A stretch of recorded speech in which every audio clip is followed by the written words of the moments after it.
Today is going to be a great day. I am Nikki G, your host, and welcome to the Lone Doctrine, the food for thought exploration station, and your place in making today better than yesterday. It's January, and by calendar standards, it's a new year. The past 2 years of my life have been nothing less than challenging. I experienced loss, disease, and hardship after hardship. I'm not seeking your sympathy, but being transparent in hopes of supporting one another, whether life is good or challenging. I say it all the time, challenges are inevitable. Part of our mission here at the Lone Doctrine is to provide a wide spectrum of life's food for thought. Life is ever changing, and we sometimes forget to nourish our mental well-being as time passes us by. The word doctrine may have thrown you off, but the emphasis is more on the lone in the Lone Doctrine. We are individuals with many aspects that create each and every one of us. And in my personal opinion, to say that one method will work for us all is somewhat naive. We hope to bring you food for thought in creating your own pursuit in life, to remain open, to take it or to leave it. Hear it with a grain of salt, but most of all, to keep fighting your good fight. So what are our options? How do we consistently create a better tomorrow? I hope to continue to walk with you and share with you all the discoveries and experiences I can to be in the constant pursuit of betterment. Here's a great quote from one of my favorite books, The Art of Significance. No matter what your past has been, you have a spotless future.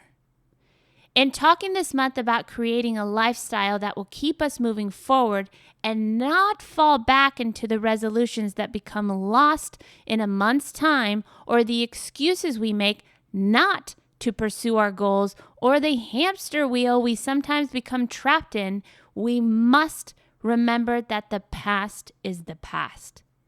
No amount of stress, worry, or even regret will change our past, and we have a chance with each moment passing us by because our future is still unwritten. Options are endless. Think of music. Music has a total of 12 notes. Way back in the day, there were only 7. And then if you imagine a piano, the black notes and the white notes, the black notes were added. With only 12 options, millions of songs have been created. So what's your excuse? What are you going to do with your options? Whether it's listening to all types of genres with the different notes, the different rhythms, the feels, or pursuing a dream, pursuing a better job, mending a relationship, being the best parent you can be, getting through school with flying colors, creating a booming business, whatever it may be, it starts with you. Will you allow this moment that you're listening to this podcast to create a step towards change, or will you remain the same? It's time to take action and remain in action. We may falter, I know I have, but we must get back up. Keep moving, keep stepping, however big or small. Time is something we won't get back. Time is short. So what will you do to make today better than yesterday? In my exploration of food for thought, I'd like to share with you 3 powerful techniques to get better habits. For many who started the year with great aspirations and goals of creating new habits, it's coming to the time of year when lots of people start to falter on their new habits. That's completely normal, but we can do better. We can figure out how to overcome the difficulties that often plague our habit-changing attempts. We delay starting on the habit. Our minds start to rebel from the tedious of sticking to the plan. We rationalize not doing the habit. With those very common obstacles in mind, I'd like to share 3 powerful techniques to overcome them. They take effort to implement, but it's worth it. Number 1, focus on just starting. Set a trigger when you're going to do the habit each day. Let's say you're going to meditate when you wake up, or work out when you get home, or read during your lunch break. When the time comes to do the habit, the trigger happens. Just launch into doing the habit without delay. Focus on getting good at this skill of just starting. When the trigger happens, have a reminder note nearby that just says, just start. Lower the barrier to doing the habit by making it smaller. Just meditate for a minute or 2. Create barriers to doing your usual distractions and just take the smallest first step. You're going to practice getting good at starting every day. If you master this, you'll also get a lot better at not procrastinating with other stuff. Number 2, be completely with the habit. When you do start the habit, it's very common to focus on getting through the habit, trying to complete the task. This is a mindset that most of us have all day long. We are just rushing through our tasks, trying to finish each one.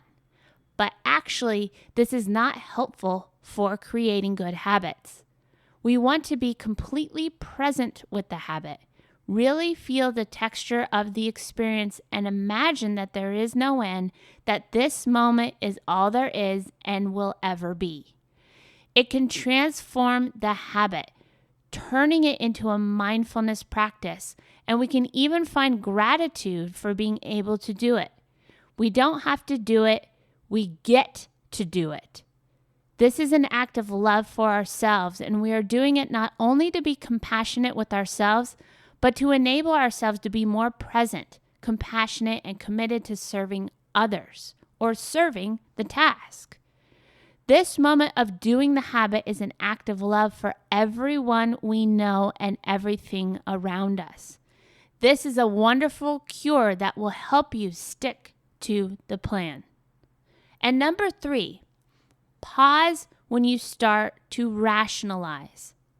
The problem with rationalizing not doing the habit is that we don't often notice we're doing it.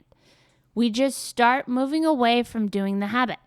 We just think, it's okay, I'll do it later, or screw it, I don't really need to do this, or just this one time won't hurt. These are not helpful thoughts. Instead, we should learn to pause, sit still, take a breath, and remind yourself of why you're committed to the habit. Who are you doing this for?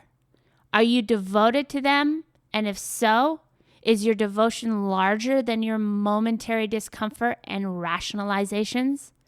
Take this pause and remember your love and pour yourself into this habit by just starting and being completely present with it. Being present is such a powerful tool in helping us to keep progressing forward. So ask yourself this question today. Are you being present with the new habits and the new ways and the new lifestyle you're creating? And with that question answered, being honest with yourself, remember to keep fighting the good fight.